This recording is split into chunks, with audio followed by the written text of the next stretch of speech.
तो board exam कब होगा? तो लीजिए, बोर्ड एग्जाम शुरू हो चुका है। इंग्लिश का पेपर हो जाने के बाद अब आपका नेक्स्ट साइंस का पेपर जो है वो धांसू होना चाहिए। और अगले कुछ दिन अगर आपने राघवेंद्र सर के साथ साइंस को कवर कर लिया तो आपके साइंस का पेपर बिल्कुल टॉप क्लास होने वाला है। तो इसमें कोई भी आपको डाउट नहीं रखना है, बस राघवेंद्र सर के साथ पढ़ते जाना है। तो स्टार्ट करते हैं आज का जो सेशन है। उस सेशन में हम चैप्टर नंबर 1 से 4 यानी जो केमिस्ट्री के जो चैप्टर हैं उन सारे चैप्टर के जो मोस्ट इंपॉर्टेंट एनसीईआरटी एक्टिविटीज हैं वो मैं आपको रिवाइज कराऊंगा। मैंने आपको पहले भी पढ़ा रखा है लेकिन रिवीजन बहुत मैटर करता है। तो आइए सेशन में शुरू के 4 चैप्टर के जो एनसीईआरटी एक्टिविटीज हैं उनको रिवाइज करते हैं। क्वेश्चन अगर बनेगा तो इन्हीं एनसीईआरटी एक्टिविटी से बन सकता है। तो मेरे साथ इस सेशन को एंड तक जरूर पढ़ना। तो आगे चलते हैं, स्टार्ट करते हैं पहले चैप्टर की एनसीईआरटी एक्टिविटी। तो पहले चैप्टर की एनसीईआरटी एक्टिविटी नंबर 1.1। अब 1.1 में आप यहां डायग्राम देखकर समझो कि हो क्या रहा है। यहां एक मैग्नीशियम का रिबन है, उसे जलाया जा रहा है और जलाने पर मैग्नीशियम का क्या होगा? ऑक्सीजन के साथ रिएक्शन होगा और उसके वजह से ये व्हाइट रंग का जो पाउडर है वो आपको यहां दिख रहा है। तो ये व्हाइट रंग का पाउडर का कंपाउंड क्या है? अगर आपसे ये क्वेश्चन आ सकता है कि व्हाइट रंग का जो पाउडर मिला वो है क्या, उसका केमिकल फॉर्मूला क्या है, उसका नाम क्या है? तो वो है आपका मैग्नीशियम ऑक्साइड। ठीक है, क्लियर? तो यहां आपको जो रिएक्शन दिखाया गया है वो रिएक्शन है कि जब हम मैग्नीशियम को जलाते हैं तो मैग्नीशियम का ऑक्सीजन के साथ रिएक्शन होता है और प्रोडक्ट में मैग्नीशियम ऑक्साइड का व्हाइट पाउडर बनता है। ठीक है, और हमने पढ़ा है metal and non metal chapter में कि मेटल के ऑक्साइड बेसिक नेचर के होते हैं। तो ये मैग्नीशियम ऑक्साइड का नेचर भी क्या होगा? बेसिक होगा। और अगर इस ऑक्साइड में हम पानी डाल दें तो क्योंकि ये बेसिक नेचर का है तो पानी ऐड करने पर ये क्या बनाएगा? एसिड बनाएगा कि बेस बनाएगा? तो जब ये बेसिक नेचर का है तो बेस ही तो बनाएगा। तो ये भी अगर क्वेश्चन पूछा जाए तो आप इस तरीके से आंसर दे सकते हो। तो वही लिखा है कि magnesium ribbon Burns with A dazzling white flame. जब आप मैग्नीशियम रिबन को जलाओगे तो बहुत ही व्हाइट कलर का फ्लेम बनता है और ये व्हाइट पाउडर में चेंज हो जाता है। ठीक है, और ये रहा इसका रिएक्शन। डन, क्लियर, समझ में आ गया? तो ये था एनसीईआरटी एक्टिविटी नंबर 1.1। क्लियर? चल आगे चलते हैं नेक्स्ट। अब आता है एनसीईआरटी एक्टिविटी पहले चैप्टर का 1.4। अच्छा, पहचानना बहुत आसान है। पहले चैप्टर की जितनी एनसीईआरटी एक्टिविटी है सब 1 से स्टार्ट होगी, दूसरे चैप्टर की जितनी एनसीईआरटी एक्टिविटी है वो 2 से स्टार्ट होगी। तो यहां लिखा है 1.4, मतलब ये पहले चैप्टर की। अब इस चैप्टर में क्या किया, इस एनसीईआरटी एक्टिविटी में क्या किया है? Take a small amount of calcium oxide. Calcium oxide किसे कहते हैं? कैल्शियम ऑक्साइड यानी CaO क्विकलाइम को कहते हैं। किसे कहते हैं? क्विकलाइम को। फिर उसमें क्या डाल दिया गया? पानी। तो अगर आप कैल्शियम ऑक्साइड यानी कि क्विकलाइम में पानी डालोगे तो क्वेश्चन ये पूछा है कि do you feel any change in temperature? तो क्या इस बीकर का टेम्परेचर चेंज होगा? आपको क्या लगता है? तो याद करो रिएक्शन। कैल्शियम ऑक्साइड यानी क्विकलाइम में पानी डालेंगे तो क्या बनता है? स्लेक्ड लाइम यानी कैल्शियम हाइड्रोक्साइड बनता है और साथ ही साथ हीट भी प्रोड्यूस होती है। मतलब ये एक्सोथर्मिक रिएक्शन है। अब जब हीट प्रोड्यूस होगी तो बीकर का टेम्परेचर क्या हो जाएगा? इंक्रीज हो जाएगा। ये था कंसेप्ट। तो आपको क्वेश्चन का आंसर पता चल गया कि हां, there is change in temperature. और टेम्परेचर क्या डिक्रीज होगा कि इंक्रीज होगा?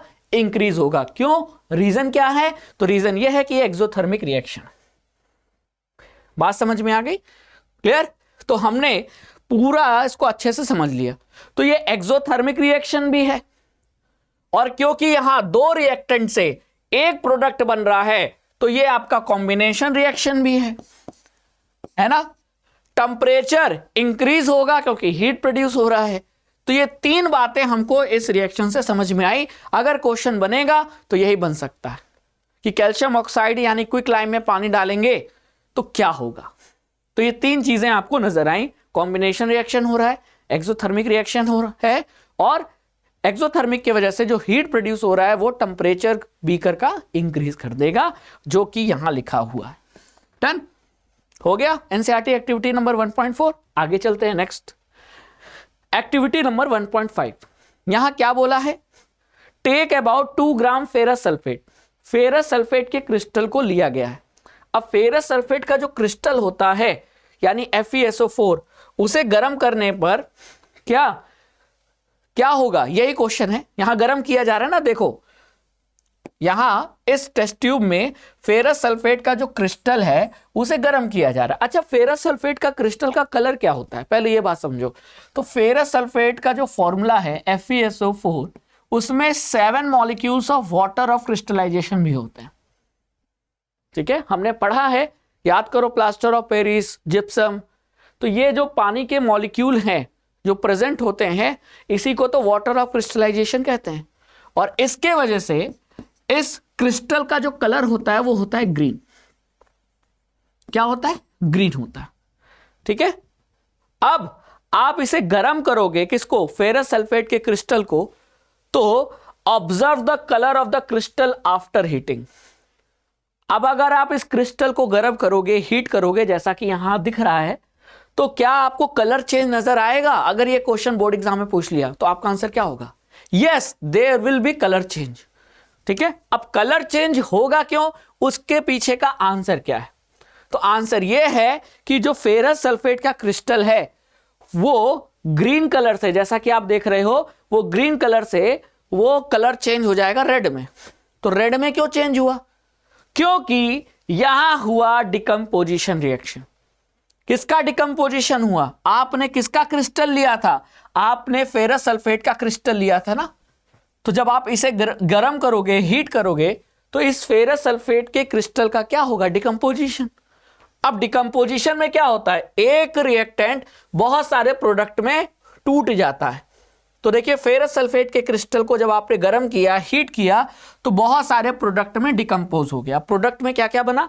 Fe2O3 जिसे हम फेरिक ऑक्साइड कहते हैं, सल्फर डाइऑक्साइड गैस बनी और सल्फर ट्राइऑक्साइड गैस बनी। अब ये गैस तो उड़ जाएगी, मतलब उड़ जाएगी, हवा में तो चली जाएगी, लेकिन जो प्रोडक्ट में ये जो फेरिक ऑक्साइड बना ये सॉलिड फॉर्म में बना और इसका कलर क्या होता है? Reddish brown. तो कलर चेंज हुआ तो किधर से क्या कलर मिला? तो ये फेरस सल्फेट तो ग्रीन कलर का था, तो ग्रीन कलर से चेंज होकर अब कलर क्या हो गया? कलर आपका रेडिश ब्राउन हो गया। रेडिश कह लो या रेडिश ब्राउन कह लो। तो रेडिश ब्राउन किस कंपाउंड के बनने के कारण हुआ? अगर ये क्वेश्चन आ जाए तो आंसर है Fe2O3, फेरिक ऑक्साइड।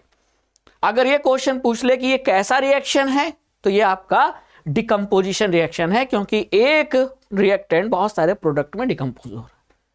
ठीक है, जो गैस बन रही है वो गैस किसका ऑक्साइड है? कार्बन का ऑक्साइड है क्या? नहीं, सल्फर डाइऑक्साइड है, यानी सल्फर का ऑक्साइड है। ठीक है, अब ऐसे ही क्वेश्चन पूछे जाते हैं। समझ में आ गया आपको?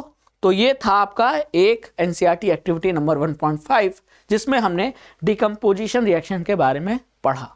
ठीक है, तो आपको ये ध्यान रखना है कि ये कलर चेंज वाले क्वेश्चन भी बोर्ड एग्जाम में आते हैं, तो ये बहुत इंपॉर्टेंट है क्योंकि यहां कलर चेंज हो रहा है। ठीक है, क्लियर? अब इसको कई तरीके से पूछ सकता है कि there is a compound green colour crystal, on heating its colour changes to reddish brown, name the reaction या नेम द क्रिस्टल, फॉर्मूला बताओ। बहुत सारी चीजें पूछ सकता है। अब आपको सारा कुछ पता चल गया इस रिएक्शन के, इस एक्टिविटी के बारे में। चलिए अब आगे चलते हैं। ठीक है, तो यहां डिकम्पोजिशन रिएक्शन हो रहा है। रिएक्टेंट में आपका फेरस सल्फेट है, प्रोडक्ट में 3 चीजें बन रही हैं और 2 तो गैस है। एक सॉलिड में जो फेरिक ऑक्साइड बना वो आपका रेडिश ब्राउन कलर का है। ठीक है, क्लियर? बात समझ में आ गई? और यहां फेरस सल्फेट के पास जो वाटर ऑफ मॉलिक्यूल्स थे ना, वाटर ऑफ क्रिस्टलाइजेशन, वो भी लूज हो रहे हैं गर्म करने पर, और जो क्रिस्टल का कलर है वो भी चेंज हो रहा है। तो कलर चेंज हो रहा है, डिकम्पोजिशन रिएक्शन है, 2 टाइप की गैस बन रही है, ये सारा कुछ आपको ध्यान रखना है। ठीक है, चलिए अब आ जाते हैं एनसीईआरटी एक्टिविटी नंबर 1.7। 1.7 में क्या किया है, यहां बहुत ध्यान से देना, इस पे क्वेश्चन आया हुआ है पहले, और अभी सीबीएसई ने जो हैंडबुक रिलीज किया है उसमें भी क्वेश्चन है। यानी कि इस बार जो मैं अंदाजा लगा रहा हूं कि यहां से क्वेश्चन आ सकता है, तो ध्यान से देखो कि क्वेश्चन क्या बनेगा। क्वेश्चन में आपने देखा है कि यहां एक प्लास्टिक का मग है, मग में पानी भरा हुआ है, दिख रहा है ना आपको, ये देखो, और यहां 2 इलेक्ट्रोड है जिसे बैटरी से कनेक्ट किया गया है। एक इलेक्ट्रोड है आपका एनोड, दूसरा है कैथोड। अब एनोड पे कौन सी गैस रिलीज हो रही है, तो यहां लिखा है ऑक्सीजन, ठीक है, एनोड पर ऑक्सीजन गैस रिलीज हो रही है। कैथोड पे कौन सी गैस रिलीज हो रही है, हाइड्रोजन गैस रिलीज हो रही है। तो ये दोनों गैस बना किससे, तो आपका आंसर है पानी से। पानी का हम क्या कर रहे हैं, इलेक्ट्रोलाइसिस। लाइसिस का मतलब होता है तोड़ना, और इलेक्ट्रो क्योंकि करंट की मदद से पानी को हम तोड़ रहे हैं, तो ये हो गया आपका क्या, इलेक्ट्रोलाइसिस, ठीक है। अब यहां बहुत सारे क्वेश्चन बन सकता है कि ये इलेक्ट्रोलाइसिस जो है पानी का, ये किस टाइप का रिएक्शन है, क्या ये कॉम्बिनेशन है, क्या ये डिकम्पोजिशन है, क्या ये डिस्प्लेसमेंट रिएक्शन है, क्या ये डबल डिस्प्लेसमेंट है, क्या ये रिडॉक्स रिएक्शन है। तो इलेक्ट्रोलाइसिस ऑफ वाटर, अब आप बताइए कैसा रिएक्शन।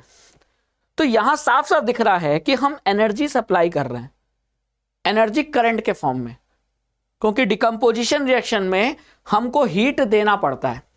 हीट चाहे लाइट के फॉर्म में हो, चाहे हीट के फॉर्म में हो, चाहे करंट के फॉर्म में, तो हमने यहां एनर्जी करंट के फॉर्म में दिया, तब जाकर वाटर डिकम्पोज हुआ और क्या बना, ऑक्सीजन और हाइड्रोजन गैस बनी। तो यानी कि एक ऐसा रिएक्शन है, ये इलेक्ट्रोलाइसिस ऑफ वाटर एक टाइप का डिकम्पोजिशन रिएक्शन है। तो मैं यहां लिख देता हूं कि ये आपका रिएक्शन का नाम क्या है, इलेक्ट्रोलाइसिस ऑफ वाटर, ठीक है। और ये किस टाइप का रिएक्शन है, ध्यान रखना, डिकम्पोजिशन रिएक्शन। तो डिकम्पोजिशन रिएक्शन में क्या होता है, एक रिएक्टेंट बहुत सारे प्रोडक्ट में टूटता है, तो रिएक्टेंट में क्या होगा, पानी होगा, और टूट कर क्या बना रहा है प्रोडक्ट में, ऑक्सीजन और हाइड्रोजन गैस। ये भी ध्यान रखना है कि ऑक्सीजन गैस किधर बन रहा है, ऑक्सीजन गैस बन रहा है एनोड पर, और हाइड्रोजन गैस कहां बन रहा है, हाइड्रोजन बन रहा है कैथोड पे। लेकिन अब जरा दोनों टेस्ट ट्यूब में पानी का लेवल देखो, तो आप ये देखोगे कि इस वाले टेस्ट ट्यूब में जहां ऑक्सीजन गैस बन रहा है, पानी का लेवल ज्यादा है ना, और हाइड्रोजन गैस के टेस्ट ट्यूब में यहां पानी का लेवल कम है। तो ये पानी का लेवल डिफरेंट क्यों है, उसका आंसर क्या होगा, बहुत प्यारा क्वेश्चन है। अगर यही क्वेश्चन आ गया बोर्ड एग्जाम में, तो गारंटी है जो बच्चा ये एनसीईआरटी एक्टिविटी पढ़ के नहीं जाएगा वो आंसर नहीं दे पाएगा। लेकिन आप लोग आंसर दे पाओगे अगर क्वेश्चन आ गया, क्योंकि मैं आपको अब बताने जा रहा हूं। देखो यहां इतने दूर में कौन सी गैस भरी है, हाइड्रोजन, और इतने दूर में ऑक्सीजन गैस भरी है। मैं इसकी बात कर रहा हूं, यहां की, इतने एरिया की, है ना। अब हाइड्रोजन गैस ज्यादा बनी है, तभी तो ये ज्यादा जगह घेरेगी, तभी तो पानी का लेवल कम हो जाएगा। और यहां ऑक्सीजन गैस कम बनी है, इसीलिए पानी का लेवल ज्यादा है। तो यहां पानी का लेवल दोनों टेस्ट ट्यूब में डिफरेंट इसीलिए है क्योंकि हाइड्रोजन गैस का फॉर्मेशन ज्यादा हो रहा है और ऑक्सीजन गैस का फॉर्मेशन कम हो रहा है। तो ये ज्यादा गैस बनेगी तो पानी का लेवल कम हो गया, है ना। अब आप इसको रिएक्शन से भी समझ लो। क्वेश्चन क्या लिखा है देखो जरा ध्यान से, ये क्वेश्चन इसी एनसीईआरटी एक्टिविटी में दिया हुआ है, तो ये आपसे बोर्ड एग्जाम में पूछ सकता है। Is the volume of the gas collected the same in both the test tube, क्या दोनों टेस्ट ट्यूब में जो दोनों गैस का वॉल्यूम बना, इकट्ठा हुआ, क्या वो सेम है। तो इसका आंसर क्या होगा, यस कि नो। तो आंसर है नो। अगर दोनों गैस का वॉल्यूम सेम होता तो पानी का लेवल भी सेम होता, लेकिन पानी का लेवल डिफरेंट है, जो इस बात को बता रहा है कि दोनों गैस का जो वॉल्यूम है वो अलग अलग। तो किसका वॉल्यूम ज्यादा है, कौन सी गैस ज्यादा बनी है, तो आंसर है हाइड्रोजन। अब इसे रिएक्शन से भी समझ सकते हैं हम। कैसे, जरा देखो। पानी का इलेक्ट्रोलाइसिस किया हमने, पानी टूटा तो क्या बना, हाइड्रोजन और ऑक्सीजन। लेकिन हाइड्रोजन कितना बन रहा है, 2 मोल, देखो 2H2 लिखा है, और ऑक्सीजन कितना है, 1 मोल। तो आप ही बताइए कि ऑक्सीजन जो हाइड्रोजन है वो 2 मोल बन रहा है और ऑक्सीजन 1 मोल बन रहा है, तो क्वांटिटी किसकी ज्यादा है, हाइड्रोजन की ज्यादा है। हाइड्रोजन किस कैथोड पे था, हाइड्रोजन किस एनोड मतलब इलेक्ट्रोड पे था, कैथोड पे था। तो हाइड्रोजन का अमाउंट ज्यादा होगा तो पानी का लेवल कम होगा, ऑक्सीजन का अमाउंट कम है तो पानी का लेवल ज्यादा है। तो ये आप रिएक्शन से भी समझ पा रहे हैं। देख रहे हैं ये पानी के लेवल डिफरेंट क्यों है? इसीलिए क्योंकि कैथोड पे जो हाइड्रोजन गैस बनी है, यहां ये जो हाइड्रोजन गैस बनी है ये ज्यादा बनी है, 2 मोल बनी है, और ऑक्सीजन सिर्फ 1 मोल बना है। तो यानी अगर हम कंपेयर करें तो यहां क्वांटिटी दुगना है, ठीक है, और इसीलिए पानी का लेवल दोनों टेस्ट ट्यूब में अलग अलग है। तो बहुत प्यारा क्वेश्चन है। क्या आपने आज के पहले कभी इस एनसीईआरटी एक्टिविटी पर इस बात को ध्यान दिया? शायद आपका ध्यान नहीं गया हो कि पानी का लेवल डिफरेंट क्यों है। और अगर ये क्वेश्चन बोर्ड एग्जाम में आ जाएगा तो 99% बच्चे बोल्ड हो जाएंगे, लेकिन राघवेंद्र सर से पढ़ा हुआ बच्चा आंसर दे सकता है, क्योंकि अब उसको आंसर साफ साफ पता चल गया। तो यहां 2-3 चीजें पूछी जा सकती हैं। पहला, रिएक्शन किस टाइप का है, तो आंसर है डिकम्पोजिशन। दूसरा कि कैथोड पे कौन सी गैस बन रही है, एनोड पे कौन सी गैस बन रही है, तो वो भी क्लियर हो गया। कैथोड पे आपका हाइड्रोजन गैस बन रही है ना, और एनोड पे ऑक्सीजन गैस बन रही है। फिर पानी का लेवल डिफरेंट क्यों है? क्योंकि हाइड्रोजन गैस ज्यादा बन रही है और ऑक्सीजन गैस कम बन रही है। तो ज्यादा गैस बनेगी तो पानी को कम जगह मिलेगा, तो पानी का लेवल कम हो गया। ठीक है, चलिए आगे चलते हैं। अब आते हैं एनसीईआरटी एक्टिविटी नंबर 1.8। अभी पहले चैप्टर की एक्टिविटी चल रही है। अब यहां बहुत सिंपल है, यहां हमने क्या किया, सिल्वर क्लोराइड यानी AgCl, इसको हमने एक चाइना डिश, मतलब एक कटोरी जैसा होता है, उसमें हमने रख दिया धूप के सामने। तो यहां धूप के वजह से क्या होगा, सिल्वर क्लोराइड का, याद कीजिए, धूप दे रहा है एनर्जी, और एनर्जी पाकर सिल्वर क्लोराइड टूट जाएगा, यानी होगा डिकम्पोजिशन रिएक्शन। बिल्कुल सही। तो सिल्वर क्लोराइड यहां टूट जाएगा और प्रोडक्ट में क्या बनेगा, ग्रे कलर का मेटल जिसे कहते हैं सिल्वर, और क्लोरीन गैस बनेगी। तो ये क्वेश्चन आया हुआ है बोर्ड एग्जाम में कि एक वाइट कलर्ड या एक silver metal chloride on exposure to sunlight decomposed to a grey colour metal and produces a gas which is used for making bleaching powder। तो उस कंपाउंड का नाम बताइए, उस मेटल का नाम बताइए, उस गैस का नाम बताइए। तो कंपाउंड क्या हो गया, AgCl, और इसके डिकम्पोजिशन से जो ग्रे कलर का मेटल बना वो है सिल्वर। तो ये आपको ध्यान रखना है। और जो गैस बनी वो है क्लोरीन, और क्लोरीन गैस का ही यूज करके ब्लीचिंग पाउडर बनाते हैं। तो आपको गैस का कंफर्मेशन हो गया कि वो गैस क्लोरीन है। ऐसे क्वेश्चन आते हैं, और इन्हीं को सीबीएसई बोलता है कॉम्पिटेंसी बेस्ड क्वेश्चन, जो थोड़ा घुमा के पूछा जाए, जिसमें आपको दिमाग लगाना पड़े, डायरेक्ट नहीं पूछेगा। ठीक है, तो याद रखना, वो ग्रे कलर का जो मेटल बन रहा है वो कौन सा मेटल है, सिल्वर। डन, समझ में आ गई बात।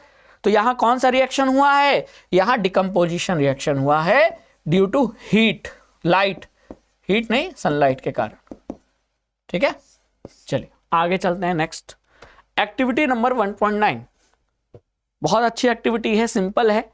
यहां टेस्ट ट्यूब देख रहे हो, टेस्ट ट्यूब का कलर नीला क्यों है, नीला इसलिए है, अब आपने पढ़ा है बार बार, केमिस्ट्री में नीला रंग का पढ़ने को मिला, बताइए, कॉपर सल्फेट का। जी हां, कॉपर सल्फेट, कॉपर सल्फेट यानी CuSO4.5H2O,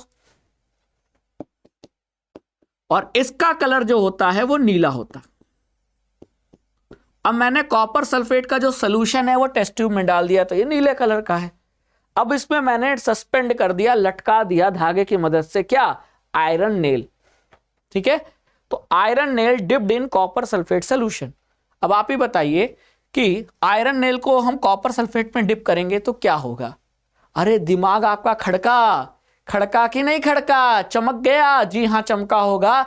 अरे सर, आयरन और कॉपर सल्फेट का आपस में रिएक्शन होगा, हाँ होगा। अब आयरन क्योंकि ज्यादा रिएक्टिव मेटल है, किसके कंपैरिजन में, कॉपर के कंपैरिजन में, तो आयरन कॉपर सल्फेट में से कॉपर को हटा देगा और खुद जाकर बैठ जाएगा। तो खुद जाकर बैठ जाएगा तो FeSO4 के साथ क्या बना लेगा, FeSO4। और अभी हमने पढ़ा था कि FeSO4 का कलर क्या होता है, ग्रीन होता है, और कॉपर बेचारा अलग हो जाएगा। तो ये कौन सा रिएक्शन है, अरे बच्चे बच्चे को पता है कि एक मेटल दूसरे से कम रिएक्टिव मेटल को डिस्प्लेस कर रहा है, तो यहां आपका डिस्प्लेसमेंट रिएक्शन हो रहा है। हाँ सर, डिस्प्लेसमेंट रिएक्शन हो रहा है। तो एनसीईआरटी एक्टिविटी नंबर 1.9 में यहां जब भी कॉपर सल्फेट में ऐसा आ जाए कि लोहे की कील को यानी आयरन नेल को डिप किया है, तो समझ जाना कि वहां डिस्प्लेसमेंट रिएक्शन हो रहा है। तो पहले कॉपर सल्फेट की वजह से कलर क्या था, ब्लू, लेकिन अब रिएक्शन के कारण क्या बना प्रोडक्ट, FeSO4, जो किस कलर का होता है, ग्रीन। तो अगर आपसे पूछा जाए कि रिएक्शन का जो कलर है वो कैसे चेंज हो रहा है, तो आप कहोगे ब्लू से ग्रीन हो जा रहा है।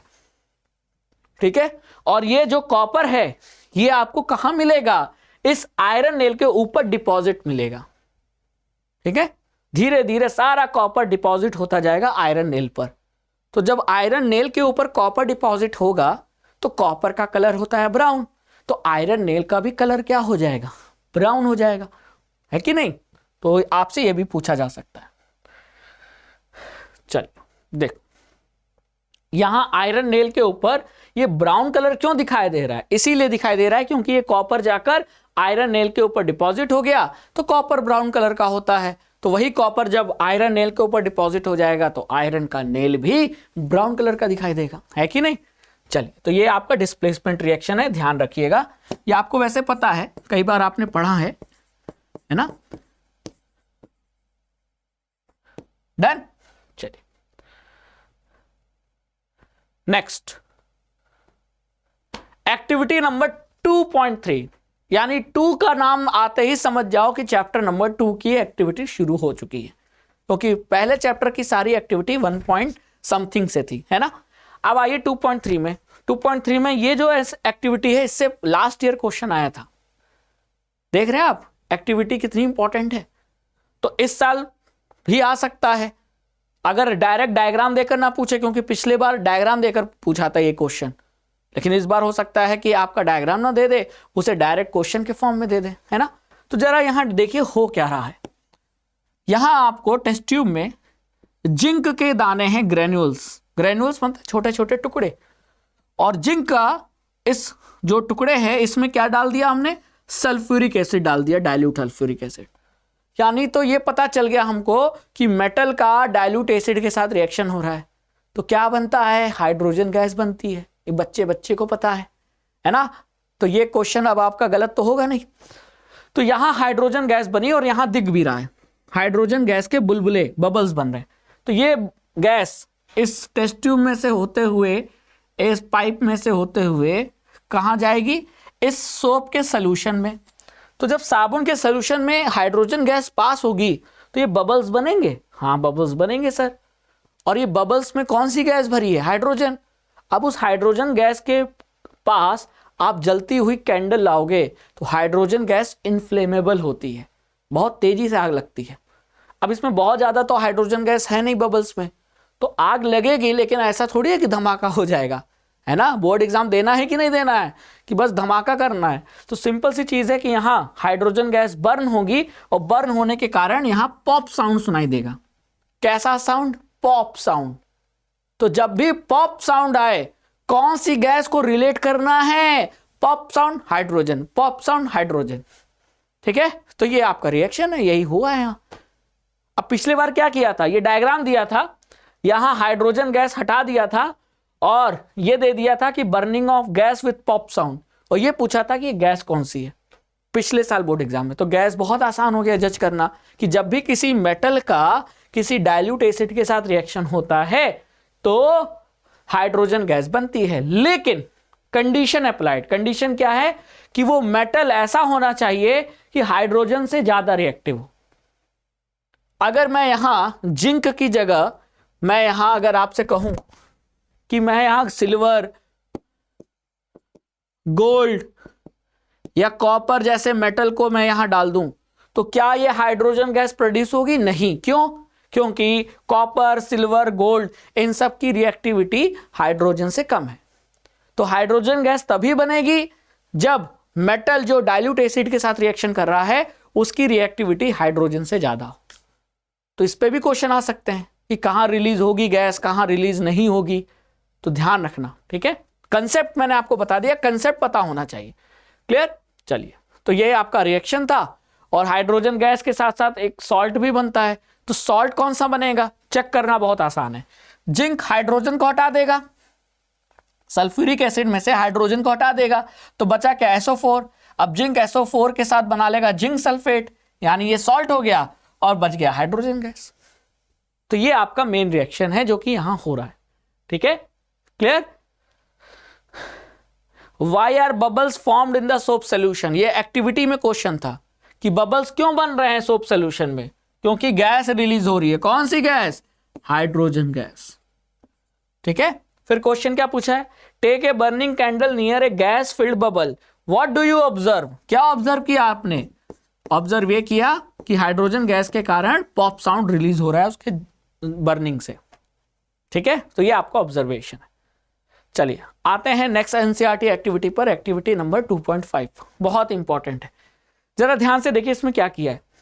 यहां डाइल्यूट हाइड्रोक्लोरिक एसिड है और इसमें हमने सोडियम कार्बोनेट डाल दिया है।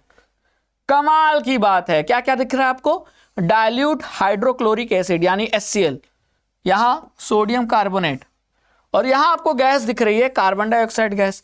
अब मुझे ऐसा लगता है कि अगर पिछली जो एनसीईआरटी एक्टिविटी अभी आपने पढ़ी जिसमें हाइड्रोजन गैस प्रोड्यूस हो रही थी, वो पिछले बार के बोर्ड एग्जाम में पूछ लिया, तो इस बार के बोर्ड एग्जाम में हो सकता है ये वाला क्वेश्चन आ जाए। ठीक है, तो यानी कि एसिड का किसी सोडियम कार्बोनेट, अब सोडियम कार्बोनेट के जगह मैं सोडियम हाइड्रोजन कार्बोनेट भी ले लूं, क्योंकि दो टेस्ट ट्यूब लिया गया है। ये एक्सपेरिमेंट 2 टेस्ट ट्यूब से हो रहा है। टेस्ट ट्यूब ए में क्या था, सोडियम कार्बोनेट, और टेस्ट ट्यूब बी में क्या है, सोडियम हाइड्रोजन कार्बोनेट। तो यहां जब टेस्ट ट्यूब ए में हमने डाइल्यूट हाइड्रोक्लोरिक एसिड डाला तो कार्बन डाइऑक्साइड गैस बनी। अब जरा आपसे मैं पूछूं कि मैं सोडियम कार्बोनेट की जगह टेस्ट ट्यूब बी ले लूं जिसमें सोडियम हाइड्रोजन कार्बोनेट है, तो क्या तब भी कार्बन डाइऑक्साइड गैस प्रोड्यूस होगी, तो उसका जवाब है हां। और अगर मैं सोडियम कार्बोनेट की जगह कैल्शियम कार्बोनेट ले लूं तो भी, तो ऐसा क्यों, ऐसा इसलिए कि किसी भी मेटल का कार्बोनेट हो, सोडियम कार्बोनेट हो, कैल्शियम कार्बोनेट हो, एल्यूमिनियम कार्बोनेट हो, उसी तरह किसी भी मेटल का हाइड्रोजन कार्बोनेट हो, sodium hydrogen carbonate, calcium hydrogen carbonate, तो किसी भी मेटल का कार्बोनेट या किसी भी मेटल का हाइड्रोजन कार्बोनेट जब एसिड के साथ रिएक्शन करता है तो 3 चीजें बनती हैं, सॉल्ट, वाटर और कार्बन डाइऑक्साइड गैस। तो यहां क्योंकि ये सोडियम कार्बोनेट मेटल का कार्बोनेट है, तो यहां डाइल्यूट हाइड्रोक्लोरिक एसिड के साथ रिएक्शन हुआ तो यहां कार्बन डाइऑक्साइड गैस बनेगी। और ये गैस कार्बन डाइऑक्साइड ही है, ये पता कैसे लगाएंगे, तो कार्बन डाइऑक्साइड गैस की पहचान करने के लिए आपको पता है कि कार्बन डाइऑक्साइड गैस को हम किससे पास करते हैं, लाइम वाटर से। लाइम वाटर मतलब कैल्शियम हाइड्रोक्साइड। तो जब उससे पास करेंगे तो कैल्शियम हाइड्रोक्साइड का कार्बन डाइऑक्साइड के साथ रिएक्शन होगा और प्रोडक्ट में क्या बनेगा, कैल्शियम कार्बोनेट, वो व्हाइट कलर का होता है। तभी हम कहते हैं कि लाइम वाटर मिल्की हो गया। तो अगर लाइम वाटर मिल्की हो गया तो ये कंफर्म हो गया कि वो गैस कौन सी है, कार्बन डाइऑक्साइड। उस चीज को यहां कंफर्म किया है कि कैल्शियम हाइड्रोक्साइड सोल्यूशन से जब ये कार्बन डाइऑक्साइड गैस पास होगी तो ये लाइम वाटर यानी कैल्शियम हाइड्रोक्साइड का सोल्यूशन का कलर मिल्की हो जाएगा। तो 2 चीजें हैं यहां, पहली बात गैस कौन सी बनी और उस गैस को टेस्ट पता कैसे कर रहे हैं, कंफर्म कैसे कर रहे हैं, तो लाइम वाटर टर्न्स मिल्की। और ये केवल एक ही गैस करती है, वो है कार्बन डाइऑक्साइड। बात समझ में आ गई। अब सोडियम कार्बोनेट की जगह अगर आपको ऐसा बोल दे लाइमस्टोन, मार्बल, एगशेल, चॉक, तो भैया मार्बल हो, लाइमस्टोन हो, चॉक जिससे लिखते हैं, या अंडे का छिलका हो, ये सभी किसके बने हैं, कैल्शियम कार्बोनेट के। तो कैल्शियम कार्बोनेट भी तो मेटल का कार्बोनेट ही हुआ, तो उसका भी डाइल्यूट हाइड्रोक्लोरिक एसिड या किसी दूसरे एसिड से रिएक्शन कराएंगे तब भी तो कार्बन डाइऑक्साइड गैस बनेगी। तो ये आपको ध्यान रखना है कि सोडियम कार्बोनेट की जगह हो सकता है एग्जाम में कुछ और दे दे, तो आपको कंफ्यूज नहीं होना है। कंसेप्ट ये है कि किसी मेटल का कार्बोनेट होना चाहिए या मेटल का हाइड्रोजन कार्बोनेट होना चाहिए। ठीक है, बात समझ में आ गई। देखो वही चीज यहां लिखी है, देखो टेस्ट ट्यूब ए में क्या था, सोडियम कार्बोनेट। सोडियम कार्बोनेट का जब हाइड्रोक्लोरिक एसिड के साथ रिएक्शन हुआ तो सॉल्ट, वाटर और कार्बन डाइऑक्साइड गैस बनी। फिर टेस्ट ट्यूब बी में क्या था, सोडियम हाइड्रोजन कार्बोनेट, इसका भी एसिड के साथ रिएक्शन हुआ तो सॉल्ट, वाटर और कार्बन डाइऑक्साइड गैस बनी। और ये गैस कार्बन डाइऑक्साइड ही है। इसको हमने कैसे पता लगाया, तो जब हमने इसको पास किया किसके साथ, कैल्शियम हाइड्रोक्साइड के सोल्यूशन के साथ। ये देखो, ये कैल्शियम हाइड्रोक्साइड यानी सिलेक्ट द लाइन, तो जब इसके साथ हमने गैस पास की तो कैल्शियम कार्बोनेट के बनने के कारण ये आपका व्हाइट कलर का हो गया। तो इससे पता चल गया कि गैस कौन सी थी, कार्बन डाइऑक्साइड। तो इसीलिए कहते हैं कि carbon dioxide gas lime water को मिल्की कर देता है। मिल्की किस कंपाउंड के बनने के कारण होता है, मिल्कीनेस कैल्शियम कार्बोनेट बनने के कारण होता है। तो इस एक्टिविटी पे मैं बहुत ज्यादा फोकस कर रहा हूं क्योंकि यहां से क्वेश्चन आने का चांस है, आपके बोर्ड एग्जाम में है। बात समझ में आ गई? बहुत बेसिक रिएक्शन है। तो इस झांसे में मत पड़ जाना कि सोडियम दिया है तो ही सही है। अरे कैल्शियम कार्बोनेट बोलता तब भी यही बनता, बस सोडियम क्लोराइड की जगह तब कैल्शियम क्लोराइड बन जाता। पानी बनता ही, कार्बन डाइऑक्साइड बनता ही। और कैल्शियम कार्बोनेट दिया होता तो कैल्शियम कार्बोनेट से ही लाइमस्टोन बना होता है, कैल्शियम कार्बोनेट से ही मार्बल दिया बना होता है, कैल्शियम कार्बोनेट से ही चौक बना होता है, कैल्शियम कार्बोनेट से ही क्या बना होता है, अंडे का छिलका। तो कभी ऐसे भी क्वेश्चन दे सकता है कि किसी अंडे के छिलके को HCl के साथ, डाइल्यूट HCl के साथ रिएक्शन कराया एसिड के साथ, है ना। HCl भी तो एसिड है और HCl की जगह कोई दूसरा एसिड भी दे सकता है। तो अंडे के छिलके का किसी डाइल्यूट एसिड के साथ रिएक्शन कराया तो बताओ कौन सी गैस बनेगी। तो आंसर क्या है, कार्बन डाइऑक्साइड, क्योंकि अंडे का छिलका मतलब कैल्शियम कार्बोनेट और कोई भी मेटल का कार्बोनेट एसिड के साथ कार्बन डाइऑक्साइड गैस बनाता ही बनाता है। तो अब आपको कोई भी CBSE बोर्ड का क्वेश्चन घुमा नहीं सकता, आप उसको घुमा दोगे। इतना कॉन्फिडेंस आपके अंदर मैं भर रहा हूं कंसेप्ट के साथ कि अब आपको कोई भी क्वेश्चन परेशान नहीं करेगा। तो हम चल पड़े हैं आगे, नमक और निशा हमारा होगा, देख लेंगे बोर्ड एग्जाम के क्वेश्चनों को, ये वक्त हमारा होगा। ठीक है, चलिए आगे चलते। Next activity number 2.8। इस एक्टिविटी में क्या किया गया है, यहां बीकर में डाइल्यूट HCl का सोल्यूशन लिया गया, ठीक है, और इसमें हमने कॉर्क डुबो के यहां आयरन की नेल को डिप कर दिया और उस आयरन की नेल को वायर से हमने बैटरी के साथ जोड़ दिया और बल्ब के साथ जोड़ दिया। अब क्वेश्चन ये पूछा है कि जब हम स्विच ऑन करेंगे तो बल्ब जलेगा कि नहीं। और यही एक्सपेरिमेंट, ये एक्सपेरिमेंट यहां तो एसिड के साथ हुआ है, डाइल्यूट HCl के साथ, और एसिड के साथ साथ यहां यही एक्सपेरिमेंट हम ग्लूकोज के साथ कर रहे हैं, अल्कोहल के साथ कर रहे हैं, हाइड्रोक्लोरिक एसिड तो कर ही रहे हैं और सल्फ्यूरिक एसिड के साथ कर रहे हैं। यानी ये जो एक्सपेरिमेंट है कि बल्ब जलेगा कि नहीं जलेगा, ये एक्सपेरिमेंट हमने 4 सोल्यूशन के साथ किया। 4 सोल्यूशन किसके किसके थे, ग्लूकोज, अल्कोहल, हाइड्रोक्लोरिक एसिड और सल्फ्यूरिक एसिड। तो किस केस में बल्ब जलेगा, किस केस में बल्ब नहीं जलेगा। अब हमको पता है कि एसिड हो या बेस, एक्वा सोल्यूशन में क्या प्रोड्यूस करते हैं, आयंस, और आयंस के वजह से एसिड और बेस अच्छे कंडक्टर बन जाते हैं करंट के। तो एसिड और बेस के सोल्यूशन से करंट फ्लो हो सकता है। क्यों हो सकता है, क्योंकि उस सोल्यूशन में आयंस मौजूद है। तो जब करंट फ्लो होगा तो बल्ब जलेगा। लेकिन ग्लूकोज और अल्कोहल को पानी में डालने पर कोई आयंस प्रोड्यूस नहीं होता, क्योंकि ये कोवलेंट कंपाउंड है, ये आयंस नहीं बनाते। और आयंस नहीं बनाएंगे तो फिर करंट को कौन कैरी करेगा, कोई नहीं। और करंट नहीं कैरी होगा, करंट फ्लो नहीं होगा ग्लूकोज और अल्कोहल से, तो ये बल्ब कैसे जलेगा, तो नहीं जलेगा। यानी ग्लूकोज के केस में अगर इस बीकर में ग्लूकोज भरा हो तो क्या बल्ब जलेगा, नहीं जलेगा, काट दो। क्या इस बीकर में अल्कोहल भरा हो तो बल्ब जलेगा, नहीं जलेगा, काट दो। अगर रीजन पूछे कि क्यों नहीं जलेगा, तो रीजन आप ये कह सकते हो कि ग्लूकोज और अल्कोहल के सोल्यूशन में आयंस नहीं होते। तो आयंस नहीं है तो चार्ज को कौन कैरी करेगा, करंट कौन कैरी करेगा, कोई नहीं, इसीलिए बल्ब ग्लो करेगा नहीं। लेकिन हाइड्रोक्लोरिक एसिड हो तो बल्ब ग्लो करेगा, सल्फ्यूरिक एसिड हो बल्ब ग्लो करेगा, कोई दूसरा एसिड या कोई दूसरा बेस दे दिया जाता इसके जगह तो भी वहां बल्ब ग्लो करता। क्यों, क्योंकि कोई भी एसिड या बेस में आयंस होते हैं, आयंस करंट को पास करेंगे तो बल्ब ग्लो करेगा। यही है इस बात का क्या है ऑब्जर्वेशन। बात समझ में आ गई? तो एक्टिविटी नंबर 2.8 में समझ में आ गया सब कुछ। तो वही लिखा है कि bulb will start glowing in case of acid, but you will observe that glucose and alcohol solution do not conduct electricity. अच्छा, ग्लूकोज की जगह सुक्रोज दे देता तब भी इलेक्ट्रिसिटी फ्लो नहीं होगी, बल्ब ग्लो नहीं करेगा। तो ग्लूकोज और अल्कोहल के केस में बल्ब ग्लो नहीं करेगा।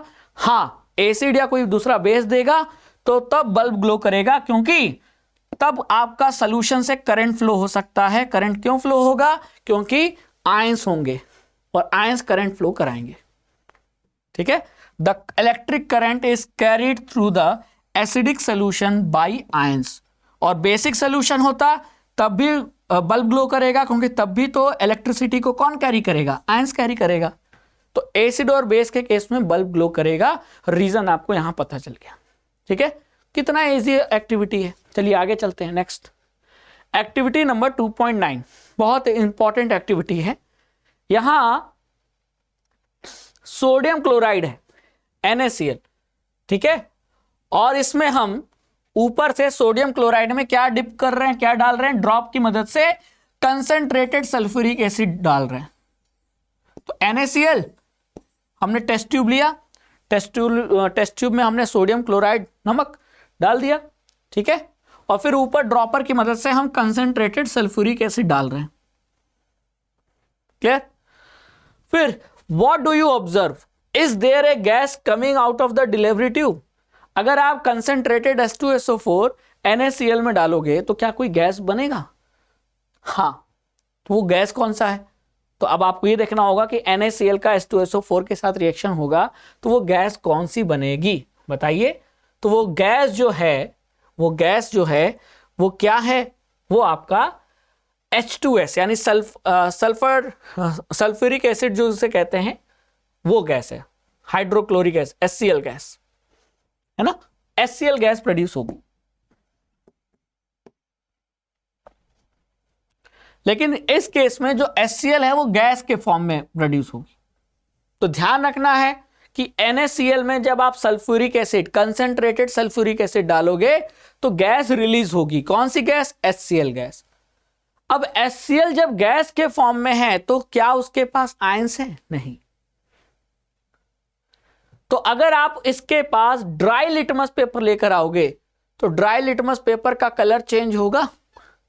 अगर आप एक ब्लू कलर का ड्राई लिटमस पेपर लाओगे तो कलर चेंज होगा? नहीं चेंज होगा। ठीक है, क्योंकि यहां आयंस है नहीं। तो आयंस है नहीं तो HCl में जब आयंस नहीं प्रोड्यूस होंगे, H+ नहीं प्रोड्यूस होगा तो वो अपना एसिडिक नेचर नहीं दिखा पाएगा। तो जब एसिडिक नेचर नहीं दिखा पाएगा तो ब्लू कलर का जो ड्राई लिटमस पेपर है उसका कलर नहीं चेंज होगा। वैसे तो आमतौर पे क्या होता है, एसिड जो होते हैं वो ब्लू लिटमस पेपर के कलर को रेड कर देते हैं। तो ये तभी होगा जब वो अपना एसिडिक नेचर दिखाए। लेकिन यहां HCl गैस के फॉर्म में है तो अपना एसिडिक नेचर नहीं दिखा पाएगा, क्योंकि एसिड और बेस हमेशा अपने असर को, अपने नेचर को एक्वस सॉल्यूशन में जहां वो आयंस प्रोड्यूस कर सके वहीं अपने एसिडिक या बेसिक नेचर को वो शो करते हैं, गैस के फॉर्म में नहीं शो कर पाते, है ना। तो ड्राई लिटमस पेपर का कलर चेंज नहीं होगा, ठीक है। लेकिन अगर हम ब्लू कलर का मॉइस्ट पानी में भीगा हुआ लिटमस पेपर इसके कांटेक्ट में लाए तो पानी के कारण ये HCl गैस क्या हो जाएगा, पानी मिला तो टूट जाएगा H+ और Cl- में। अब क्योंकि ये H+ में टूट गया तो H+ की वजह से एसिडिक नेचर दिखाएगा और तब जो ब्लू कलर का वेट भीगा हुआ लिटमस पेपर है उसका कलर चेंज हो जाएगा। तो बात समझ में आई कि HCl गैस के फॉर्म में था तो कलर चेंज नहीं हुआ लिटमस पेपर का, लेकिन वही लिटमस पेपर जब वेट था, गीला था, तो कलर चेंज हो गया। ठीक है, क्लियर। तो in which case does the litmus paper change colour, dry के साथ कि वेट के साथ? देखो यहां दोनों क्वेश्चन में लिखा है कि टेस्ट द गैस, आपको गैस को टेस्ट करना है successively with dry and wet blue litmus paper. तो आपको ब्लू लिटमस पेपर लेना है दो तरीके का, एक ड्राई एक वेट। तो आप क्या देखोगे, ड्राई के साथ तो कलर चेंज नहीं हुआ, लेकिन वेट के साथ कलर चेंज हो गया। क्यों? क्योंकि वेट यानी पानी, और पानी में ये गैस डिसोशिएट हो जाएगी, आयंस प्रोड्यूस करेगी, और H+ आयन के कारण ये एसिडिक नेचर शो करेगी, जिसके वजह से वेट ब्लू लिटमस पेपर का कलर चेंज हो जाएगा रेड। लेकिन यही एक्सपेरिमेंट अगर आप एक ह्यूमिड एटमॉस्फेयर में कर रहे हो, जहां एटमॉस्फेयर में बहुत नमी है, वातावरण में बहुत नमी है, तो इस एक्सपेरिमेंट को सही ढंग से करने के लिए आपको यहां एक गार्ड ट्यूब लेना पड़ेगा। क्या लेना पड़ेगा यहां? Guard tube. क्यों? गार्ड ट्यूब में क्या था? कैल्शियम क्लोराइड था। तो वो क्यों लेना पड़ेगा? इसलिए कि अगर हवा में नमी होगी तो ये HCl गैस क्या होगी, हवा में पानी के कांटेक्ट में आने के बाद ये डिसोशिएट हो जाएगी। तो आप चाहे ड्राई लिटमस पेपर के साथ एक्सपेरिमेंट करो या वेट लिटमस पेपर के साथ, दोनों का कलर चेंज हो जाएगा, है ना। तो आपको फिर मतलब ही क्या रह गया? तो हवा में जो नमी है उसको खत्म करने के लिए हम गार्ड ट्यूब की मदद लेंगे। तो गार्ड ट्यूब क्या करेगा? गार्ड ट्यूब जिसमें कैल्शियम क्लोराइड भरा हुआ है, वो कैल्शियम क्लोराइड हवा में से मॉइस्चर को एब्जॉर्ब कर लेगा। तो ये काम फंक्शन पूछा जा सकता है कि what is the function of guard tube, या what is the function of calcium chloride. इस गार्ड ट्यूब में क्या भरा हुआ है? कैल्शियम क्लोराइड भरा हुआ है। तो ये क्या करेगा? हवा में से नमी को एब्जॉर्ब कर लेगा। तो आपका जो एक्सपेरिमेंट है फिर जो पहले जैसा हो रहा था वैसा ही होगा, यानी हवा में नमी गायब, सारा नमी तो कैल्शियम क्लोराइड ने खींच लिया। तो अब ये HCl गैस के फॉर्म में है, ये डिसोशिएट नहीं हुआ। तो जब आप इसके पास ड्राई लिटमस पेपर लाओगे तो कलर नहीं चेंज होगा, लेकिन वही वेट लिटमस पेपर लाओगे तब जाकर ये HCl क्या होगा? डिसोशिएट होगा, तब वेट ब्लू लिटमस पेपर का कलर चेंज होगा रेड में। और अगर आप ये कैल्शियम क्लोराइड का यूज नहीं करते तो क्या होता? हवा में नमी रहती, ये गैस डिसोशिएट हो जाती H+ आयन में, और चाहे आप ड्राई लिटमस पेपर यूज करो, वेट लिटमस पेपर यूज करो, दोनों का कलर चेंज हो जाता। तो फिर आप कैसे एक्सप्लेन करते, है ना। तो ये ध्यान, ये एक्सपेरिमेंट ये बता रहा है कि एसिडिक या बेसिक नेचर, एसिड का और बेस का जो नेचर होता है, ये नेचर तभी वो शो कर पाते हैं जब वो आयंस प्रोड्यूस करते हैं। और आयंस कहां प्रोड्यूस करते हैं? सॉल्यूशन में, जहां उन्हें पानी में घुला दिया जाए। अगर वो गैस के फॉर्म में है तो वो कभी भी अपना एसिडिक या बेसिक नेचर शो नहीं कर पाएंगे, क्योंकि वो आयंस ही नहीं प्रोड्यूस कर पाएंगे। तो इसी बात को प्रूव करने के लिए एक्सपेरिमेंट हुआ है। बात समझ में आ गई? तो बहुत प्यारा एक्सपेरिमेंट है, अब आपको क्लियर कट समझ में आ गया। और ड्राइंग ट्यूब यानी गार्ड ट्यूब जिसमें कैल्शियम क्लोराइड भरा है, इसका भी आपको फंक्शन समझ में आ गया कि इसका काम क्या है। इसका काम है मॉइस्चर को एब्जॉर्ब करना। ठीक है, चलिए नेक्स्ट एक्टिविटी नंबर 2.15। अब इस एक्टिविटी में आइए देख लेते हैं क्या है। यहां कॉपर सल्फेट के क्रिस्टल को हम क्या कर रहे हैं? गर्म कर रहे हैं। यहां लिखा है ना कॉपर सल्फेट क्रिस्टल, और इसे हम गर्म कर रहे हैं। ठीक है, तो what do you observe? Is the blue colour of copper sulphate restored? यानी कि दो चीजें हुई, है ना। पहले हमने इसको गर्म किया, फिर बाद में हमने पानी डाल दिया। देखो, heat a few crystal of copper sulphate in a dry boiling tube. तो हमने कॉपर सल्फेट के क्रिस्टल को हमने बॉइलिंग ट्यूब में गर्म किया। What is the colour of the copper sulphate after heating? तो हीट करने पर क्या होगा? तो कॉपर सल्फेट का क्रिस्टल ब्लू कलर का होता है, और आपको पता है कि ये ब्लू कलर का क्यों होता है? क्योंकि इसमें 5 मॉलिक्यूल होते हैं वो पानी के, यानी 5 molecule of water of crystallization होता है। गर्म करने पर ये 5 मॉलिक्यूल उड़ जाते हैं पानी के, इवेपोरेट हो जाते हैं, तो बच क्या जाता है? सिर्फ कॉपर सल्फेट। तब इसका ब्लू कलर व्हाइट में बदल जाता है। और दोबारा से जब आप इसमें पानी डालोगे, add 2-3 drops of water on the sample of copper sulphate. तो जब आप दोबारा से उसमें पानी डालोगे तो दोबारा से इसका फॉर्मूला क्या हो जाता है? CuSO4.5H2, और दोबारा से ये व्हाइट कलर से वो दोबारा क्या हो जाता है? फिर ब्लू कलर का हो जाता है। यानी इसका जो कलर है वो रीस्टोर्ड हो जाता है, जैसा पहले था ब्लू कलर का वैसा ही हो गया, है ना। अब बात समझ में आ गई। यानी सारा खेल देखो, गरम किया तो ये ब्लू कलर से व्हाइट में चेंज हो गया, अब पानी डालेंगे तो क्या होगा, दोबारा से ये ब्लू कलर का हो जाएगा। तो सारा खेल पानी ऑफ क्रिस्टलाइजेशन यानी वाटर ऑफ क्रिस्टलाइजेशन का है, जो कि कॉपर सल्फेट में कितना होता है, 5 होते हैं। तो copper sulphate crystal which seem to dry contain 5 molecules of water of crystallization. जब हम इसे हीट करते हैं तो ये पानी ऑफ क्रिस्टलाइजेशन जो है, वाटर ऑफ क्रिस्टलाइजेशन, ये इवेपोरेट हो जाता है, रिमूव हो जाता है, जिससे इसका ब्लू कलर व्हाइट में चेंज हो जाता है। और दोबारा से जब हम पानी डालते हैं तो वाटर ऑफ क्रिस्टलाइजेशन के वजह से इसका व्हाइट कलर दोबारा से ब्लू में आ जाता है और इसका कलर रीअपियर यानी रीस्टोर हो जाता है। तो गर्म करोगे तो ब्लू कलर गायब हो जाएगा, फिर पानी डालोगे तो वापस से इसका ब्लू कलर आ जाएगा।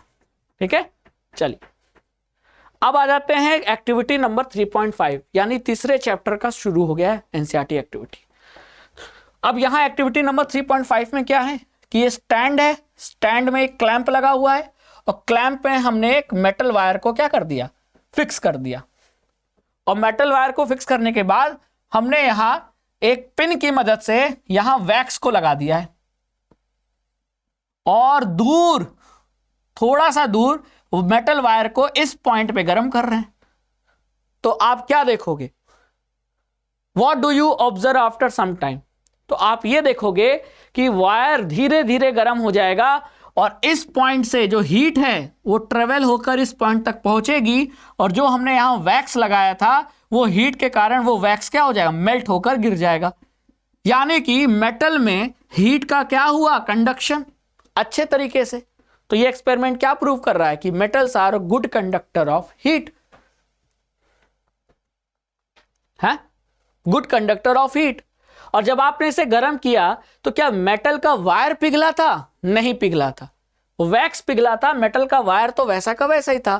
तो इस बात से एक एक्सपेरिमेंट और एक चीज और साबित हो रही है कि मेटल्स का मेल्टिंग पॉइंट भी हाई है।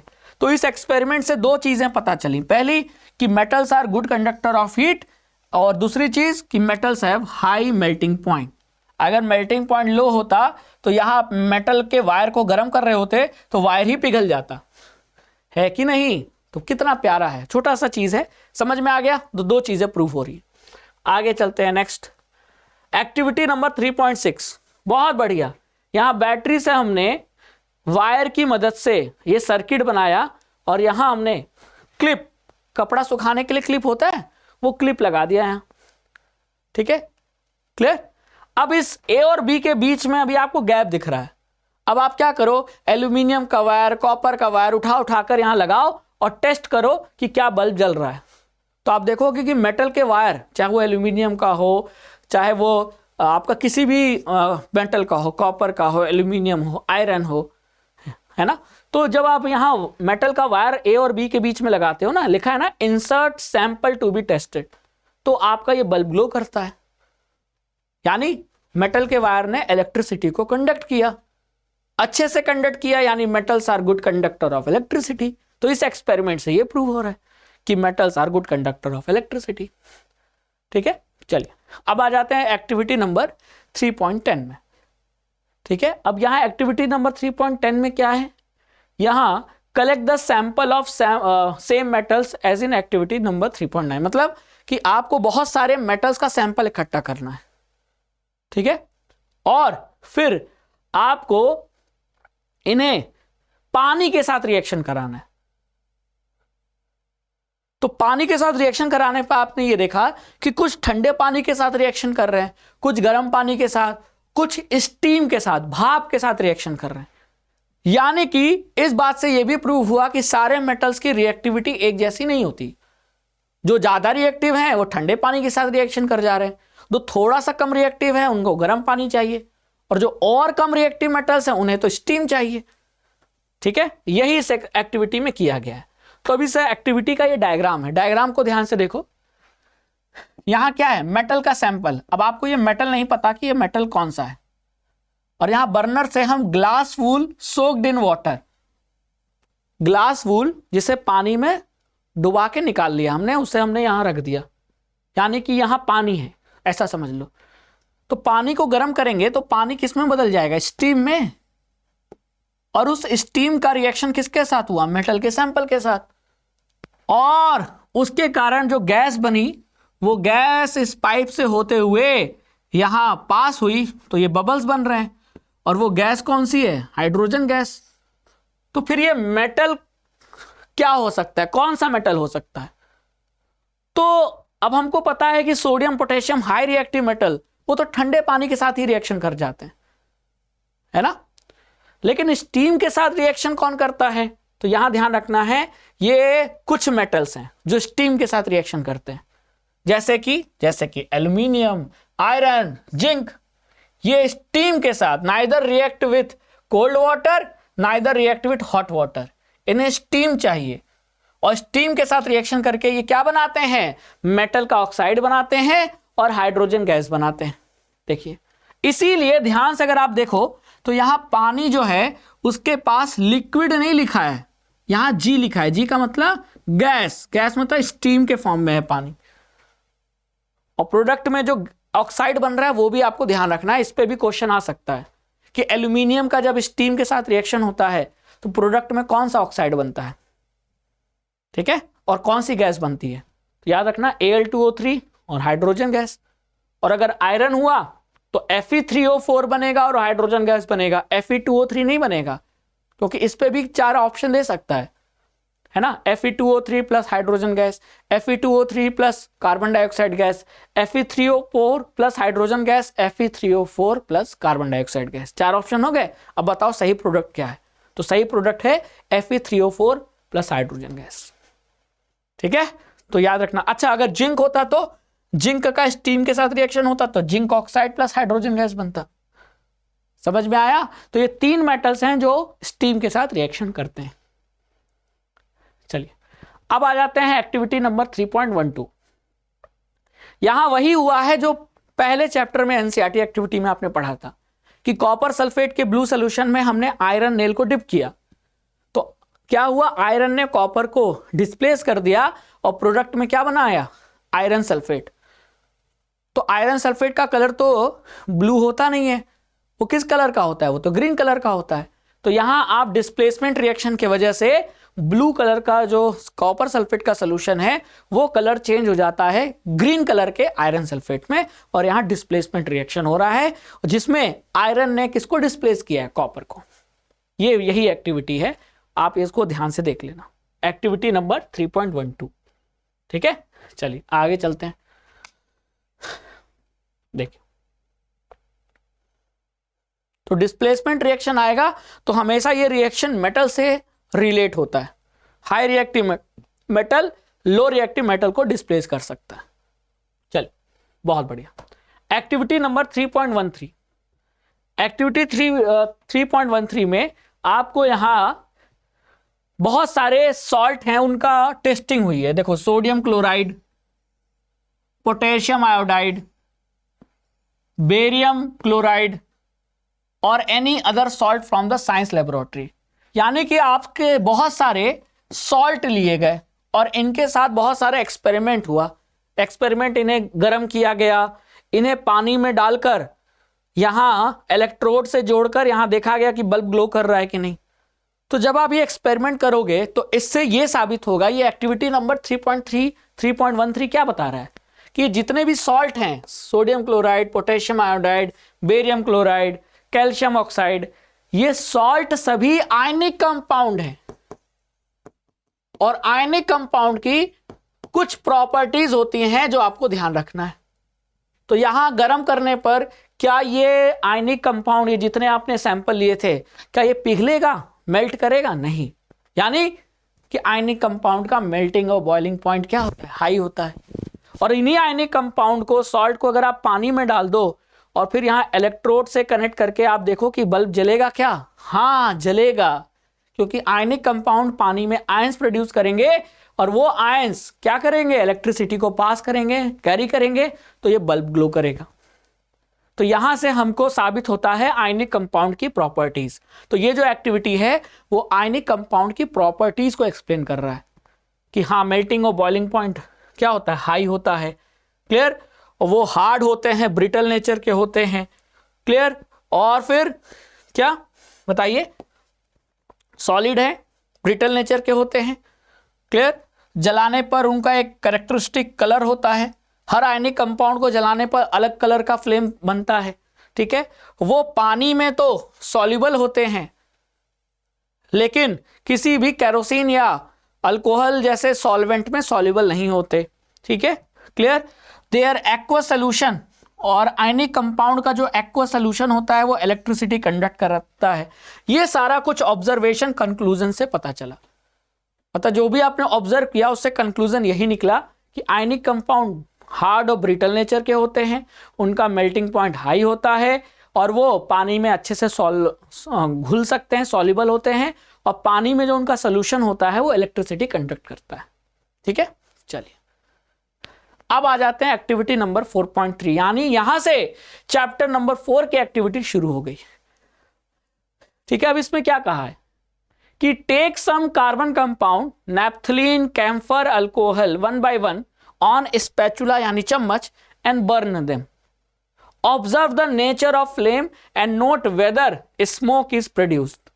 अब ध्यान से देखो कि हमने पढ़ा है कार्बन कंपाउंड चैप्टर में, और आपने भी पढ़ा है कि जो भी सैचुरेटेड कार्बन कंपाउंड होते हैं या हाइड्रोकार्बन होते हैं वो ब्लू कलर के फ्लेम के साथ जलते हैं, और जो भी अनसैचुरेटेड कार्बन कंपाउंड होते हैं वो येलो कलर के फ्लेम के साथ जलते हैं और बहुत सारा ब्लैक स्मोक प्रोड्यूस करते हैं। तो yellow colour with black smoke, इसे ही कहते हैं हम सूटी फ्लेम। जैसे आपने देखा होगा मोमबत्ती जलाते समय येलो कलर का फ्लेम होता है, जो लौ होती है, दिया जलाओ, मोमबत्ती जलाओ, तो लौ फ्लेम का कलर क्या होता है? येलो, और काला धुआं भी प्रोड्यूस होता है। वैसा ही कुछ अनसैचुरेटेड के साथ होता है, सैचुरेटेड ब्लू कलर के फ्लेम के साथ जलते हैं। जैसे हमारे गैस चूल्हे में जो एलपीजी सिलेंडर में जो गैस है वो देखो ब्लू कलर के साथ जलती है। तो आपको ये चेक करना था कि कौन सैचुरेटेड है कौन अनसैचुरेटेड, तो पता चल जाएगा कहां येलो फ्लेम होगा, कहां ब्लू फ्लेम होगा, कहां ब्लैक स्मोक प्रोड्यूस होगा या नहीं होगा। सबसे पहले क्या है? नैप्थलीन। तो नैप्थलीन क्या है? अब नैप्थलीन का स्ट्रक्चर आपको पता हो तो नैप्थलीन का स्ट्रक्चर ऐसा होता है। तो यहां क्या डबल बॉन्ड है? नैप्थलीन फिनाइल की गोलियां जो हम लोग अपने कपड़ों के अंदर रख देते हैं, जो बाथरूम में रखते हैं, वो फिनाइल की सफेद सफेद गोलियां होती है ना, कलरफुल भी आती है, वही होता है नैप्थलीन। तो नैप्थलीन को देखने से साफ साफ पता चल गया इसका स्ट्रक्चर देखने पर कि ये तो अनसैचुरेटेड है। तो जब आप नैप्थलीन को जलाएंगे तो येलो कलर का फ्लेम बनेगा, वो भी ब्लैक स्मोक के साथ, यानी सूटी फ्लेम। दूसरा एक्सपेरिमेंट किसके साथ हुआ? कैम्फर के साथ। कैम्फर यानी कि कपूर, और कैम्फर का जो स्ट्रक्चर है इसमें कहीं भी डबल बॉन्ड नहीं है, देख लो कहीं भी डबल बॉन्ड नहीं है, यानी कैम्फर आपका क्या है? Saturated carbon compound. तो ये ब्लू कलर के फ्लेम के साथ जलेगा। फिर आपका आता है अल्कोहल। देखो अल्कोहल में कहीं भी डबल या ट्रिपल बॉन्ड है नहीं, हर जगह सिंगल बॉन्ड है, यानी ये तो सैचुरेटेड हुआ, तो ये भी ब्लू कलर के फ्लेम के साथ जलेगा। तो यानी इस एक्सपेरिमेंट में, इस एसएनआरटी एक्टिविटी से आपको यह पता चल गया कि जो नैप्थलीन है वो तो आपका नैप्थलीन जो है वो अनसैचुरेटेड है, तो ये आपका येलो कलर के फ्लेम के साथ जलेगा और काला धुआं भी प्रोड्यूस करेगा विद ब्लैक स्मोक।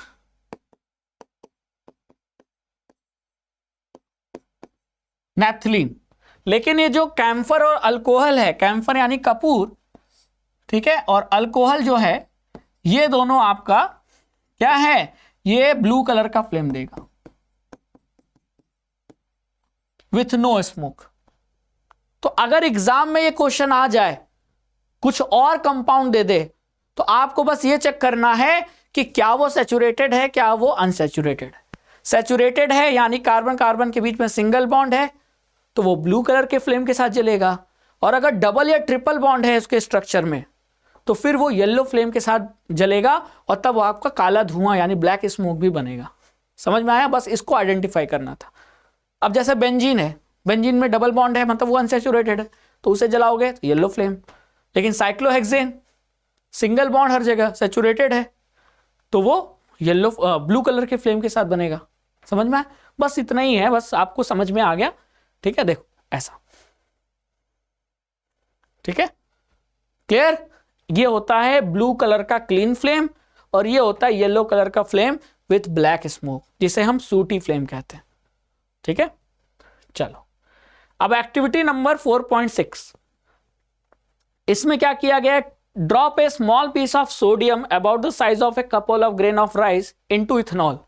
सोडियम को इथेनॉल में डाला गया, तो इथेनॉल का वो कैरेक्टरिस्टिक रिएक्शन याद होना चाहिए कि इथेनॉल का सोडियम के साथ रिएक्शन होता है तो क्या बनता है। तो इथेनॉल का जब सोडियम के साथ रिएक्शन होता है तो अब आप देखो कि ये सोडियम और हाइड्रोजन दोनों में कौन ज्यादा रिएक्टिव है, सोडियम। तो ये हाइड्रोजन को भगा देगा, तो हाइड्रोजन बेचारा हाइड्रोजन गैस के फॉर्म में अलग हो जाएगा और ये सोडियम यहां जाकर बैठ जाएगा हाइड्रोजन की जगह, तो बन जाएगा CH3CH2ONA, जिसे हम कहते हैं सोडियम इथॉक्साइड। क्या कहते हैं, सोडियम इथॉक्साइड।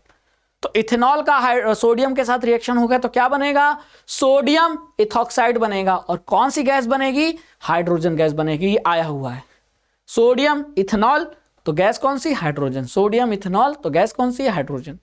ठीक है, चलिए फिर एक्टिविटी 4.8 में आ जाते हैं। 4.8 में क्या किया गया है, टेस्ट ट्यूब में एक रिएक्शन मिक्सचर है। रिएक्शन मिक्सचर में क्या क्या है, दो चीजें हैं, इथेनॉल है और एसिटिक एसिड यानी इथेनोइक एसिड है, और उसे इस टेस्ट ट्यूब में डालकर हमने बीकर में डाल दिया और बीकर को गर्म कर रहे हैं। तो इसका मतलब इथेनॉल का इथेनोइक एसिड यानी एसिटिक एसिड के साथ रिएक्शन होगा। तो हमने पढ़ा है कि इथेनॉल का जब इथेनोइक एसिड के साथ रिएक्शन होता है तो क्या बनता है, ईस्टर बनता है। ईस्टर की पहचान क्या है, COOO, मतलब COO, ये ईस्टर की पहचान है। इसके आगे भी कार्बन की चेन और यहां भी कार्बन की चेन, तो ये बनेगा ईस्टर, प्लस पानी बनेगा। तो अगर आपको कभी ये वाला एनसीईआरटी एक्टिविटी दे दिया और पूछा कि प्रोडक्ट में क्या बनेगा, तो आंसर है ईस्टर बनेगा। ठीक है, अब ईस्टर में आपको ध्यान देना है कि ये जो कार्बन की चेन है ये आपकी अल्कोहल से आती है और ये जो कार्बन की चेन है ये आपकी इथेनोइक एसिड से आती है। क्योंकि हो सकता है ना इथेनॉल का किसी इथेनोइक एसिड के साथ रिएक्शन दे दिया, अब इथेनॉल की जगह प्रोपेनॉल दे दे, ब्यूटेनॉल दे दे, है तो अल्कोहल, तो तब भी तो ईस्टर तो बनेगा। लेकिन तब कौन सा ईस्टर बनेगा, तो जो इथेनॉल या प्रोपेनॉल जो भी अल्कोहल में जो कार्बन चेन है उसे आप COO के साइड इधर लगा देना और बाकी जो चीज है वो आपका इथेनोइक एसिड से आ जाएगी, है ना। जैसे मेरे कहने का मतलब ये है कि जैसे मान लो यहां CH3COOH, ये इथेनोइक एसिड हो गया। अब इथेनॉल की जगह प्रोपेनॉल दे देता है,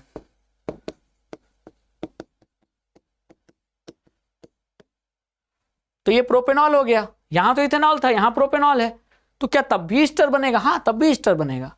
यानी अल्कोहल एसिड तो ईस्टर बनना है कंफर्म। लेकिन अब कौन सा ईस्टर बनेगा, तो बहुत सिंपल है, यहां से ये उठा लो, H को छोड़कर बाकी जो दिख रहा है वो उठा लो। तो H को छोड़कर मुझे क्या दिखा, H को छोड़कर यही दिखा, वो लिख दिया मैंने। अब बाकी इथेनॉल में ये जो आपकी कार्बन की चेन है ना, बस कार्बन की चेन यहां से लेकर यहां तक, इसको लाकर यहां जोड़ दो। तो ये जोड़ोगे तो यहां से जुड़ेगा CH2 CH2 और CH3, बन गया ईस्टर। अब यहां का जो OH था वो इस H के साथ क्या बना लेगा, पानी बना लेगा, बन गया। यही मैं बता रहा हूं, ये इसलिए बता रहा हूं कि CBSE ने जो हैंडबुक में भी क्वेश्चन दिया है वहां इस टाइप का क्वेश्चन दिया है। ठीक है, चलो अब आता है एक्टिविटी नंबर 4.9। इसमें क्या किया गया है, इसमें सोडियम कार्बोनेट को इथेनोइक एसिड में डाला गया है। और ये तो वही वाला रिएक्शन जो आपने पहले पढ़ा था, एसिड का किसी मेटल के कार्बोनेट के साथ रिएक्शन होगा तो वही सॉल्ट, वाटर और कार्बन डाइऑक्साइड बनेगा। लेकिन सॉल्ट कौन सा बनेगा, बस एक बार ये देखना था। तो सॉल्ट बनेगा आपका सोडियम इथेनोएट या सोडियम कह लो एसीटेट। तो ये सॉल्ट बहुत इंपॉर्टेंट। तो इथेनोइक एसिड का सोडियम कार्बोनेट के साथ या सोडियम हाइड्रोजन कार्बोनेट के साथ रिएक्शन होगा तो वही कार्बन डाइऑक्साइड बनेगा, वाटर बनेगा। और सॉल्ट में जो बनेगा, CH3COONA, इसे हम क्या कहते हैं? इसे हम सोडियम एसीटेट कह लो या इथेनोएट कह लो। अब इसका बहुत ज्यादा कंफ्यूजन होता है सोडियम इथॉक्साइड के साथ। तो ये कब बना था? ये तब बना था जब इथेनॉल में हमने सोडियम डाला था। तो सोडियम इथॉक्साइड में केवल एक ऑक्सीजन है और साथ में Na है, लेकिन सोडियम इथेनोएट या कह लो सोडियम एसीटेट में कार्बन के साथ 2 ऑक्सीजन है। ये फर्क है। ठीक है, क्लियर? चलिए, तो ये था हमने आज के सेशन में चैप्टर नंबर 1 से लेकर 4 तक के सारे इंपॉर्टेंट एक्टिविटीज का रिवीजन। आई होप कि इस रिवीजन के बाद अब आपको बोर्ड एग्जाम में एक भी क्वेश्चन इस चैप्टर से कभी भी एनसीईआरटी एक्टिविटी से आए तो आपका गलत नहीं होगा। तो अब अपने अंदर कॉन्फिडेंस का ज्वाला जला लीजिए, बोर्ड एग्जाम को फोड़ना है। तो मिलते हैं अगले सेशन में, तब तक के लिए thank you so much. Board exam Dastak दे दिया है, अब आपको बस दिन रात पढ़ते रहना है। तो अगले कुछ दिन फोड़ के रखिए, बोर्ड एग्जाम झुकेगा, है ना, क्योंकि पुष्पा है झुकेगा, है ना। चलो, तो थैंक यू सो मच, जय हिंद।